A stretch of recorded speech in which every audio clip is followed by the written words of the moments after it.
주님께서 여러분과 함께 또한 그의 영과 함께 루카가 전한 거룩한 복음입니다. 주님 영광 받으소서.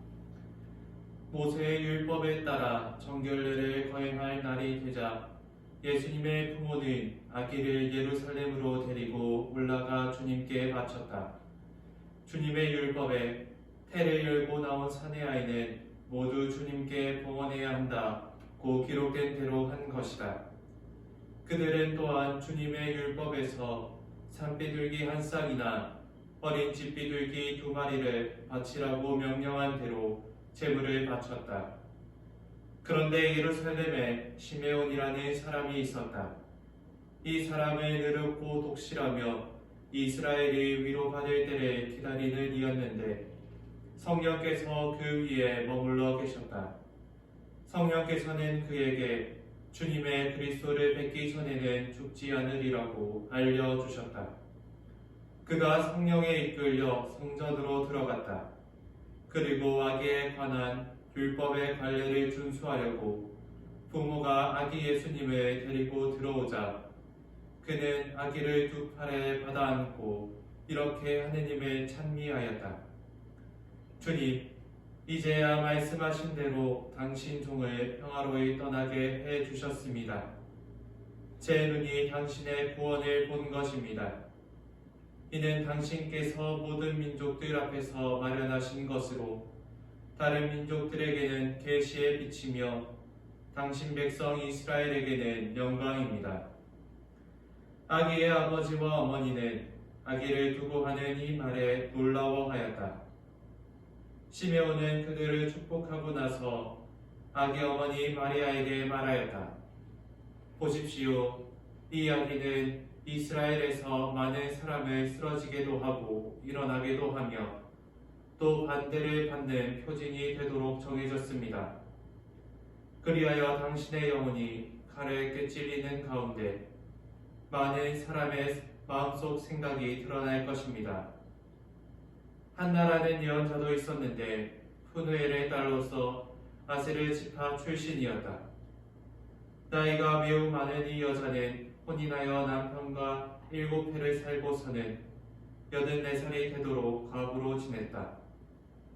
그리고 성전을 떠나는 일 없이 단식하고 기도하며 밤낮으로 하느님을 섬겼다.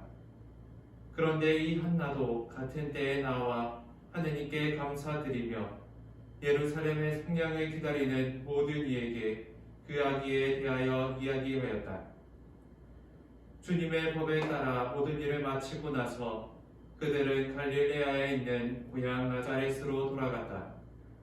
아기는 자라면서 튼튼해지고 지혜가 충만해졌으며 하느님의 총애를 받았다. 주님의 말씀입니다. 그리스도님 찬양합니다.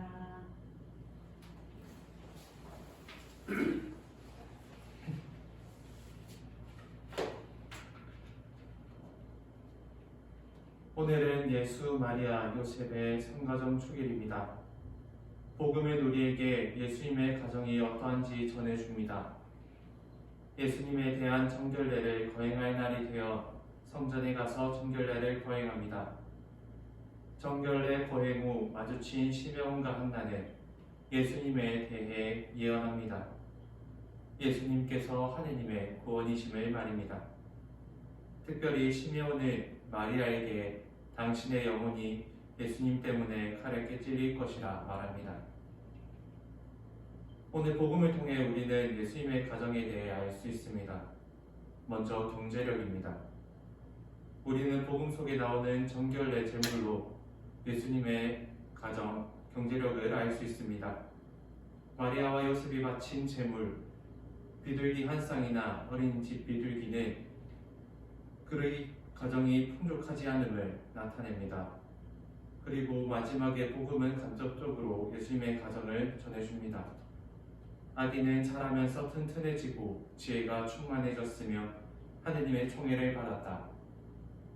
성가정 초기를 맞는 오늘 우리가 들은 예수님의 가정은 그리 행복해 보이지 않습니다. 경제력으로 뛰어난 것 같지도 않습니다. 마리아는 자신의 아들에 대해 예언을 듣습니다. 축복만 들어도 부족할 것인데 비극 같은 말도 함께 듣습니다. 심지어 전승에 따르면 예수님께서는 양아버지인 요셉을 일찍 여입니다. 그렇지만 우리는 이 가정을 성가정이라 부릅니다. 왜 그렇습니까? 그 대답은 1독서와 2독서에 나와 있습니다.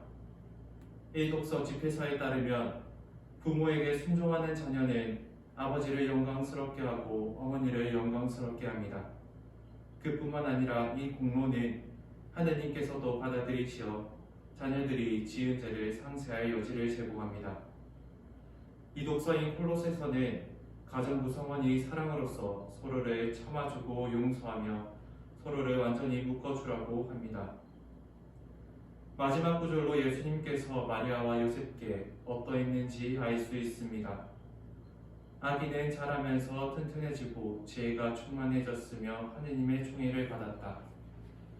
예수님께서는 당신이 인간임을 철저하게 인지하시고 인간 세상에서 당신의 부모인 요셉과 마리아에게 순종하셨습니다.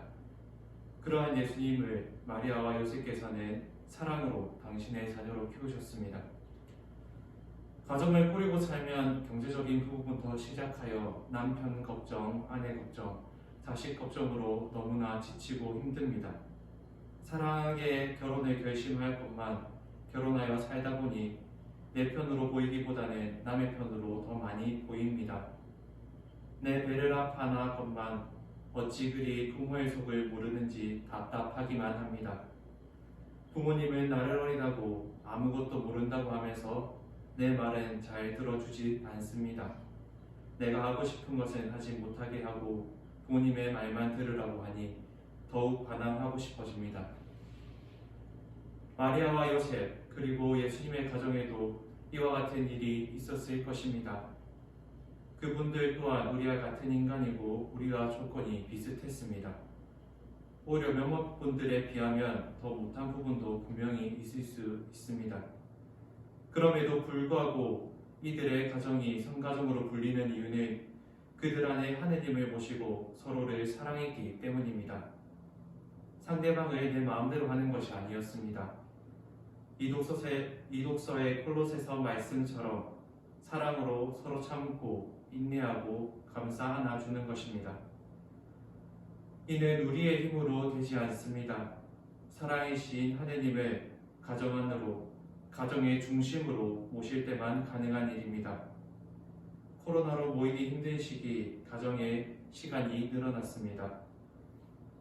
각자의 방에서 지내기보다 싸우지 않기 위함이라는 이유로 말하지 않는 것보다 같이 모여 주님 앞에서 함께 기도하며 우리의 자리에 주님을 모시는 성가정 축일이 되었으면 합니다.